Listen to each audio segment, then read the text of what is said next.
हाँ तो आप જોઈ રહ્યા છો ભાટ ગામની અંદર આવેલું ભવ્ય રામદેવપીરનું મહાદેવ મંદિર. દાદા આપણે કેટલા ટાઈમથી આ મંદિરમાં પૂજા કરો છો? અહીં તો હું તો લગભગ 1 વર્ષથી કરું. બરોબર. અને આની સંખ્યા છે આ જીવનમાં સંખ્યા તો લગભગ 60-70 ની. બરોબર. આમાં મહાપ્રસાદનું આયોજન કેવી રીતે કર્યું આપણે? સારું છે માતાજી માતા પ્રતાપ રામાપીના પ્રતાપે. બરોબર. અને આપને કેવું લાગે છે જે આ પ્રોગ્રામની અંદર? બહુ સરસ, બહુ આનંદ આવે. તો આપ જોઈ રહ્યા છો ગામની અંદર સમસ્ત લોકો ભેગા મળીને રામજી મહારાજનું આયોજન સરસ રીતે કરે છે, એના માટે ખૂબ અભિનંદન. આપ જોઈ રહ્યા છો ભાટ ગામની અંદર અહીંયા આવી રહેલા રામદેવપીરના નેજાનું આયોજન સરસ રીતે થઈ રહ્યું છે. એની અંદર મહાપ્રસાદનું પણ આયોજન કરવામાં આવ્યું છે. આપણા ગામમાં કેટલી વસ્તી છે અંદાજે?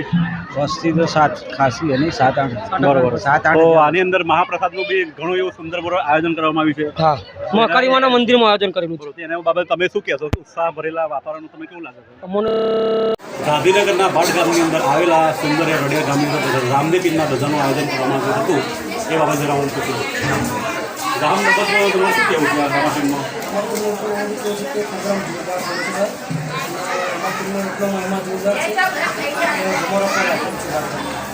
આમાં એક જ અંદાજે ગામની અંદર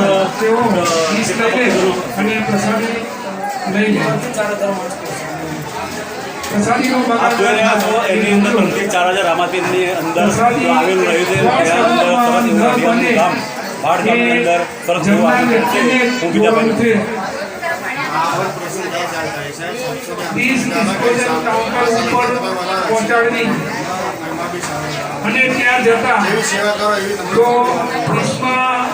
આમાં આની અંદર તમે